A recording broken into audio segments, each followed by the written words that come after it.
Los corales son indispensables para mantener el equilibrio de muchos ecosistemas, incluso algunos que están a muchos kilómetros de distancia, y así como sostiene una gran responsabilidad, los corales son muy sensibles a cualquier cambio en el medio ambiente.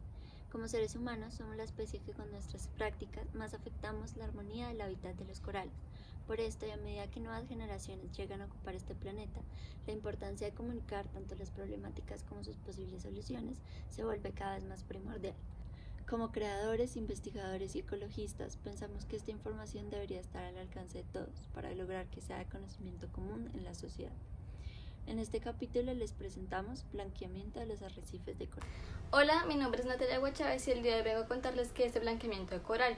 Se trata del proceso de la pérdida de color de los corales, pasando de tener tonalidades vibrantes a tener tonalidades pálidas que terminan en un blanco. Esto se debe a que sus algas microscópicas zooxantelas se ven obligadas a irse por factores como estrés, la acidificación de los océanos y el cambio climático. Este estudio evalúa la resiliencia de los corales en múltiples escalas, desde colonias individuales entre especies hasta el grado de blanqueamiento en toda la comunidad. Se describen patrones in situ de resistencia al blanqueamiento y recuperación tanto en 2014 como en 2015. Además, se muestra la capacidad de los corales para resistir y recuperarse del estrés. Para documentar los patrones de resiliencia en los corales in situ, se estudiaron 3 parches de arrecife en la bahía de Kanoawe en la isla de Oahu. Los arrecifes de coral en Hawái proporcionan un estudio casi importante, porque experimentan una amplia gama de temperaturas del agua, debido a su latitud. En el 2014 hubo un periodo de calentamiento excepcional correspondiente al Niño, que provocó las temperaturas más altas del agua del mar registradas, y también provocó un extenso blanqueamiento de corales en todo el mundo. En cada uno de estos arrecifes se monitorearon los parámetros abióticos a 2 metros de profundidad. La temperatura se registró cada 15 minutos utilizando un registrador colgante Hobo. Los registradores de temperatura se calibraron juntos y se aplicó un factor de conversión de regresión lineal. Además, se midieron en 29 muestras por arrecife las concentraciones de nutrientes en el agua del mar. El porcentaje de blanqueamiento se evaluó con 5 transectos de video repetidos de 10 metros y se utilizaron nados cronometrados de 30 minutos para evaluar la susceptibilidad al blanqueamiento de diferentes especies de coral en Kanoawe Bay. Por otra parte, tenemos las causas del blanqueamiento de coral. En primer lugar, y uno de los principales, es el cambio climático, dado que ocasiona el aumento de la temperatura y por ende afecta a los corales.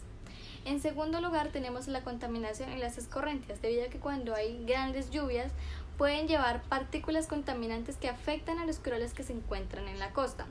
En tercer lugar, tenemos la sobreexposición solar, dado que cuando hay una mayor irradiación y penetración de los rayos en el océano, aumenta la temperatura y, por si fuese poco, aumenta el blanqueamiento de los corales en las zonas llanas.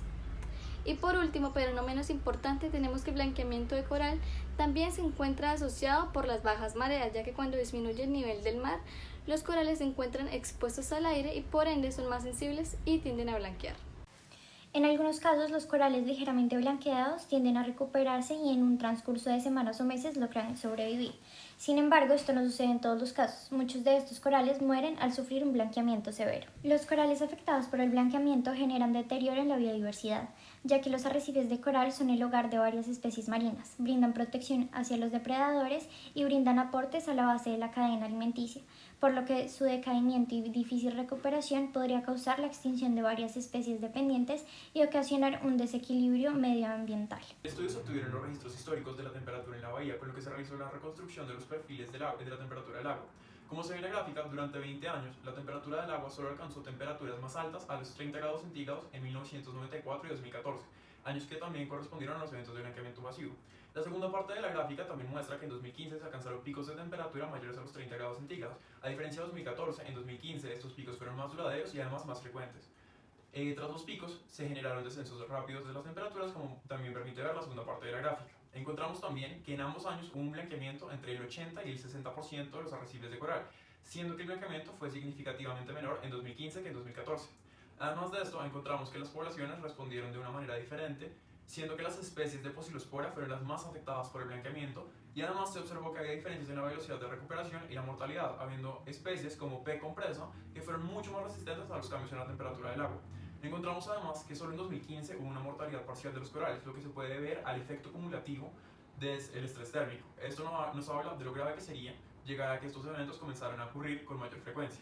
Aunque parezca algo positivo que se haya reportado una mortalidad tan baja, puesto que en el estudio se reportó una mortalidad del 7.5% en ambos años, hay ciertas aclaraciones que debemos hacer. En primer lugar, tras estos eventos de blanqueamiento, la temperatura del agua siempre disminuyó de manera veloz, y esto quizá ayuda a la recuperación de los corales. Esto probablemente no sería el panorama si la disminución de la temperatura comenzara a hacerse más gradual como consecuencia del cambio climático.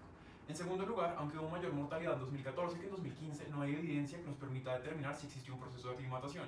Si en vez de la aclimatación lo que hubo fue un proceso de selección, esto podría reducir la variabilidad de las especies en este tipo de ecosistemas. Por último, se evidenciaron diferencias importantes en la resiliencia de las diferentes especies. Si estos eventos continúan, se podría reducir la diversidad de las especies, lo que podría afectar este tipo de ecosistemas en el largo plazo.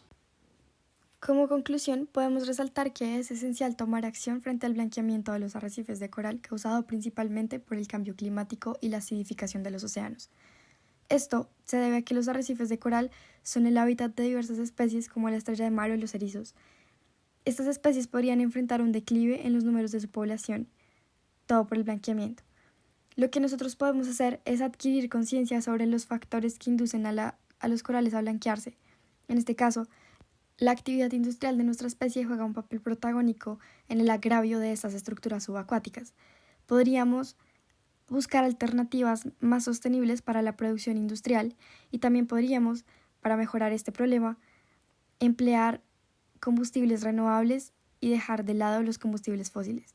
Este fenómeno no solo impacta a las especies marinas, también nos afecta a nosotros de la misma manera. Si los corales dependemos de muros marinos hechos por nosotros que resultarían muy caros y también serían dañinos para el medio ambiente. Además, a pesar de que en el experimento se encontraron diferentes niveles de resiliencia, en realidad es importante continuar preservando la diversidad de arrecifes de coral para también preservar la diversidad de especies marinas y no alterar este tipo de ecosistemas.